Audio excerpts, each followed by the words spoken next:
మందమర్రి అంగడి బజార్లోని పద్మశాలి భవన్లో కొండా లక్ష్మణ్ బాపూజీ చిత్రపటానికి పద్మశాలి సంఘం ఆధ్వర్యంలో ఆ సంఘం ప్రతినిధులు పూలమాలలు వేసి ఘనంగా నివాళులర్పించారు. ఈ సంఘం పద్మశాలి సంఘం మంచిర్యాల జిల్లా అధ్యక్షుడు చిల్లగాని సుదర్శన్ మాట్లాడుతూ ఉమ్మడి జిల్లాకు చెందిన కొండా లక్ష్మణ్ బాపూజీ ఆశయాల్ని నెరవేర్చే విధంగా ప్రభుత్వం చర్యలు తీసుకోవాలని కోరారు.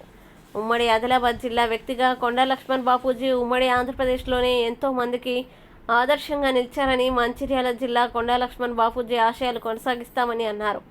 ఈ కార్యక్రమంలో పద్మశాలి సంఘం నాయకులు బేతా రమేష్ ప్రభుత్వానికి విజ్ఞప్తి చేశారు. ఈ కార్యక్రమంలో పద్మశాలి సంఘం నాయకులు చిలకాని సుదర్శన్, రమేష్, డాక్టర్ శంకరయ్య, శ్యామల సత్యం, భాస్కర్, పోషమల్లు తదితరులు పాల్గొన్నారు.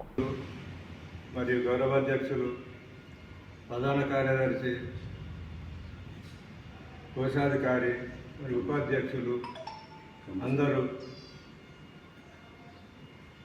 సమావేశమై కార్యక్రమాన్ని జరుపుకున్నందుకు పద్మశాలి తరఫున అందరికీ ఈ యొక్క సమావేశానికి వచ్చినందుకు కృతజ్ఞత తెలియజేస్తూ, అలాగే కొండా లక్ష్మణ్ బాపూజీ గారు తెలంగాణ ఉద్యమంలో తొలి దశ మరియు మలి దశలో కూడా తన వంతు సంపూర్ణ మద్దతు ప్రకటించి ఈ యొక్క తెలంగాణ సాధన కొరకు ఆయన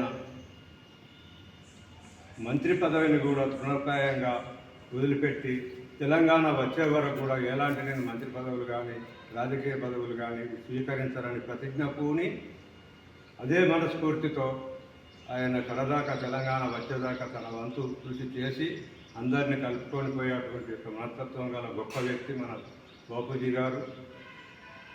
లాస్ట్ సమయంలో కూడా తెలంగాణ వచ్చే ముందు కూడా ఢిల్లీలో ఎముకలు కొరికే అటువంటి యొక్క చలిలో కూడా తన 95వ ఏట చలిని లెక్క చేయకుండా మన అందరినీ పద్మశాలీలందరినీ కూడగొట్టుకొని అక్కడ జంతర్ మంతర్లో నిరాహార దీక్ష చేసినటువంటి యొక్క మహానుభావుడు తెలంగాణ మన పద్మశాలి కులంలో పుట్టినప్పటికీ కూడా పద్మశాలి ఒక కులమే కాదు, నాకు యావత్ భారత్ ప్రజలంతా కూడా ఒకటే అని బట్టి యొక్క తన స్వభావాన్ని తెలిపినటువంటి యొక్క మహానుభావుడు. బీసీల కొరకు కూడా తన వంతు ఎక్కడ చెప్పినా కూడా మనము ఒక పద్మశాలీలనే కాదు, మన బీసీలకు కూడా మన వంతు సహాయం అందియాలి, అందరూ కూడా మన బీసీల తరఫున పనిచేయాలనే గొప్ప వ్యక్తి. ఆయనను ఈరోజు స్మరించుకున్నందుకు మన ధన్యంగా భావించుకుంటూ ఈ యొక్క కార్యక్రమానికి విజయవంతం చేసినందుకు మన కుల బాంధవులందరికీ నమస్కారం చేస్తూ తెలియజేస్తాను.